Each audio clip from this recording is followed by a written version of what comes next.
Hello, everybody, and welcome to The Obscure. My name is Tia, and I'm a film director, music video maker, and editor from Georgia. I decided to start a podcast where I'm going to talk about topics that concern me most nowadays. Obviously, my first thought was I should introduce myself somehow. To be honest, I've never been a very good communicator, but if I'd ever really want somebody to know me well, I'd probably take them to the pub. You might find it funny, but I've been going to pubs since the age 12, and the most thought-provoking encounters and conversations I've had in my life happened in that place. I even used some of those stories in my films, so I decided to take a risk and take you on a journey with me through my pub memories, and we're going to talk about current situation in Georgia and the general crisis around the world. Let's get started. One of the flashiest memories about the pubs that I can recall is that of a private party that I attended during the COVID pandemic. At that time, we had a curfew and we were prohibited to make crowd gatherings after 9 o'clock in the evening, but somehow we broke it. It was a birthday of a very good friend of ours. We closed down the pub and we were just drinking wine, listening to live music, dancing, chilling, chatting. And then suddenly somebody said that the police is coming. Probably some of the neighbors heard the sound of the music or maybe saw a light in the window. But anyhow, the police was coming and we had to do something very quickly. It was still legal to have like 10 people in one space of that proportion. So some of the people stayed upstairs and all the others, we decided to go downstairs and hide in the kitchen. So we turned off all the lights and it's like around 15-20 people in the dark sitting on the fridges filled with frozen beef and pork and whatnot, like anything they make burgers out of nowadays. And we of course are already a little tipsy, and I'm sitting together with a random guy from the party who I don't even know, and we're holding these glasses of wine, and the whole situation is so absurd we can't hold a chuckle. But you know, when 15 people chuckle together, it's already a noise. So probably police have heard all the murmur, or they just understood that there's supposed to be a kitchen somewhere, so they decided to check it as well, and they came downstairs. So there is suddenly this flashlight straight into my eyes, and I see a police officer directing his phone at me and trying to shoot me. I mean, not shoot me, but like shoot me. Yeah, so yeah, it was really absurd. And then they just left. Basically, the owner had to pay the fine, but as we already were billed, we decided just to continue partying. But don't get me wrong, I'm actually quite a law-abiding citizen. I never really had any problems with the police in my life. This was probably the one and only occasion, nor were the people who were with us. But when you were in a group and you were a little drunk, this kind of silly situations sometimes happen. All that being said, though, my favorite memory about the pubs is when I went there alone. I was actually going to meet a friend of mine, and I was in another part of the city. So I had to take one bus, then change in the middle of the city, then take another bus, and then take a walk to get there. And after the first station, I just felt like I don't want to go there anymore. Either it was because of the long way, or maybe I just didn't really want to socialize much. But I turned the corner and decided to take a walk. Right around the corner, there was this pub that I usually go to. I haven't been there in a while, to be honest. And my feet just brought me there on their own. I still went in, and the bartender was so happy to see me, they actually invited me for a beer, so I stayed around. I'm sitting somewhere in the corner at the bar drinking this beer, and suddenly a usual couple came in and they sat right next to me. So my feet were basically touching their chair and I felt really awkward. And I told them about it, like, hey guys, I'm sorry, but I hope I'm not intruding your space or something. What are you talking about? We're coming to pub to communicate. That's the beauty of it. Even if you come alone, you can always find somebody to talk to and make friends, wherever. Just have fun together. We're all like one big family. And it's really so true about this community. Like, there are people who are coming here for 10 or 20 years of their life, and some of them even have met here and married each other, and now they're coming together as a couple. And anytime you come, you always find this group of people who are your friends, but whom maybe you don't even know outside of pop culture. But you can always talk to them, and they're like best friends in the pub. I don't know how else to frame it. But yeah, so I came there alone and I met this couple, and then the evening suddenly turned into something absolutely ridiculous because they decided to cook chanachi in a pub. Chanachi is like a traditional Georgian dish. It's sort of a soup with meat and vegetables and tomatoes and stuff. And the guy who was cooking it went into the pub kitchen, and we lost him for around 2 hours, and we were like already getting bored and we didn't know what to talk about anymore. And there was this live music playing and stuff, and suddenly he comes out with this big pot filled with chanachi, and all the friends from the pub gather around one table and we're like eating it. Yeah, that was a bit of a cultural shock for me, maybe. And it's not the first time, actually, because before that I saw this drunk priest in a pub hugging everybody. Well, that was a cultural shock. I don't know how it is in other countries, but it's something really unusual for Georgian Orthodox Christianity to see a priest drinking in a pub.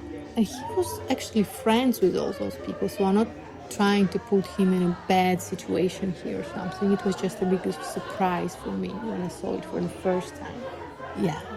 And there was also another day when I was drinking together with the wife of a rich businessman, and she was inviting me for a drink, and she brought her daughter together with her, and suddenly she told me, like, I know you've been working here and there, and you have good connection in this and this university, so could you somehow help my daughter get in there? And at first I thought she's like trying to get an advice from me or something, but she's pouring more and more drinks for me. And I can't help thinking, like, is she bribing me? But maybe I was too naive to assess the situation like that, or maybe I was still in doubt. I was like trying to tell her that I don't want to drink anymore, but I kept drinking, and we drank, and finally I stood up and I can't hold my feet together. I'm falling over, and I'm like, oh my God, I'm sorry, but I have to go home now. And she brought me to the taxi that she called for me. And when we were like already outside of the pub, and suddenly, and I slipped and I fell on my ass. I know it was painful, but I was so drunk I didn't even feel the pain. But it was so humiliating. Anyway, she helped me to stand up, she put me to the taxi, sent me home, and in the end, I didn't help her daughter get anywhere. We still meet maybe once in a year in the same pub, and she's still like saying hello and hugging me and everything, but I still feel awkward for that situation. Why I'm telling this story is that pub community is of course something I really love, but also pub is a place for me where you can encounter all sorts of situations and people from all walks of lives that you probably wouldn't encounter in one place in such a capacity anywhere else. For example, there was an incident once around the pub where a foreigner got an overdose, and they had to call ambulance to help him, but the ambulance refused to take him. The thing is that in this kind of situations, they also have to call the police, and because he was a foreigner, there would have been a very big international scandal or something. So unless he was still breathing and could hold on. They would leave him on the street without helping him. I didn't witness the situation, but I heard people in the pub talking about it, and the conversation was really like eye-opening. Maybe we were talking about the oath that every medical personnel is giving before they start their job, like the Hippocrates oath, talking about hypocrisy, and how nobody really cares anymore, and it's just a formality. They don't really mind or care about saving people's life as long as they obey the rules, and they're like only making money. And the conversation sprang up because even my grandmother would always tell me when I was a kid that if you want to be somebody in life, you either have to become an engineer, a doctor, or a lawyer. Those were, together with businessmen, those were the three most popular and most paid professions in Georgia for many years. But somehow, in modern society, a lot of people don't trust doctors exactly because of those kind of situations. I'm not sure who they trust less, actually, doctors or politicians, but that was the case. The conversation took a very philosophical turn afterwards, and we talked about the goals in life, about Nietzsche and Ubermensch and all that stuff. But of course, a few people from the pub ran and they brought the water for the guy. They helped him, but nobody really complained or made any move to change the situation in the society where doctors like that exist. Maybe that's why this conversation is still on my mind, I don't know. And also that I had an encounter where I was smoking a joint together with a police officer. I mean, he wasn't really smoking, it was just me and my friend taking a few puffs, one of the regulars invited us for. And he was pretty alright with it. He was standing next to us and he was saying that when he was young, he would also do it. I also did that when I was young, but when I started my job, I stopped. And I know you guys aren't bad people and you're not selling drugs to addicts and you're not drug dealers or something, so it's alright. But then we have bigger problems out there. He kept on telling us all the terrible stories about the situation, but he was standing next to us and not doing anything about us, just smoking a joint. But it's not always like that, of course. Especially in recent years, when the relationship with the police drastically changed.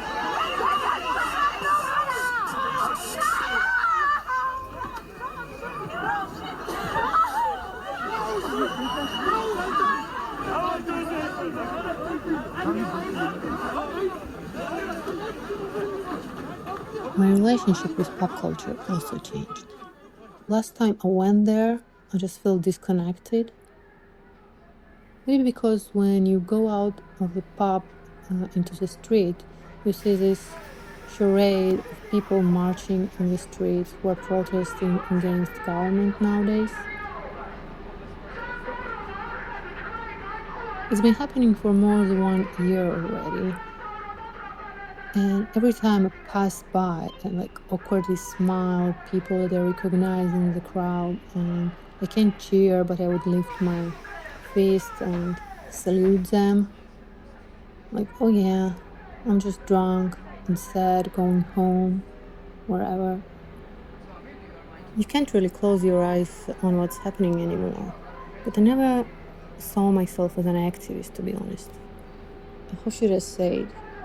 For the last 30 years, I've been watching people go out there into the streets, vent their anger, and try to protest against what's happening.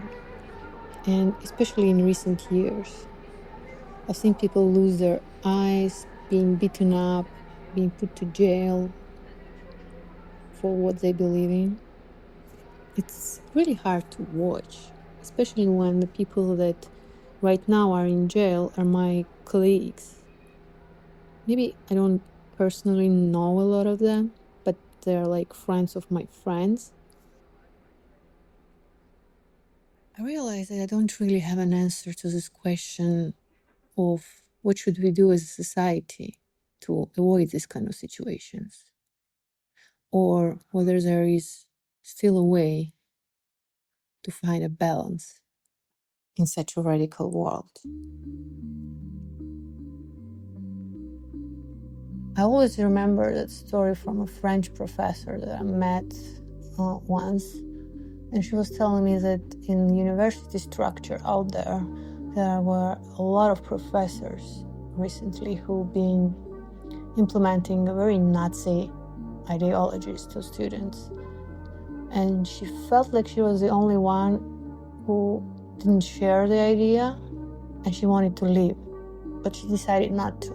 She, in her head, felt like staying there and trying at least to play a little role in changing those students' mind who are still growing up and feeding on that ideology, and maybe show them that there is also some other perspective.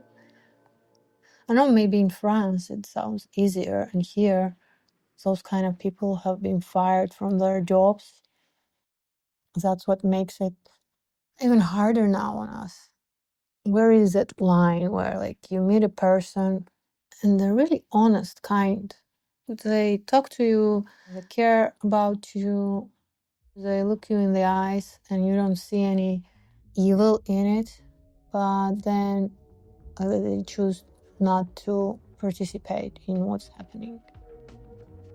It's kind of sad, but I also heard from the same people from the other side who used to be in protests before, and they in first person experienced the way that politicians are using your honest protest in their own interest. And in the end, for the people who are sitting and watching media, be it television or even social media, the way all of this is framed is really like you can't get the message across from the actual people. You only get the political ideologies, even from the citizens. I don't know, maybe they're just getting infected by the ideas and they keep repeating them without understanding. And you don't feel empathy for those people. And a lot of times I get that also the other people who, same as me, can see that getting angry and venting their aggression towards those people who have been lied to. It doesn't matter it's left or it's right. In our country, politics sound radical from both sides. I'm not trying to speak about the people who I also met who were just going there out of solidarity for, be it Ukraine or other citizens. It's difficult to make out the numbers because, well, you can see all kinds of people out there. And then at some moment you can see also those people closing their eyes on the actions of those who are aggressive. Like they come there with their children and at some point they like go away and say that, okay, now the bad part starts, so we should run away. And when I realized that, something clicked in me maybe. I mean, I know that not a lot of people there are really honest, but does it really work? In the end, a lot of people who are no longer going out or are just deciding not to participate, the argument comes from the idea that all politics stand on money.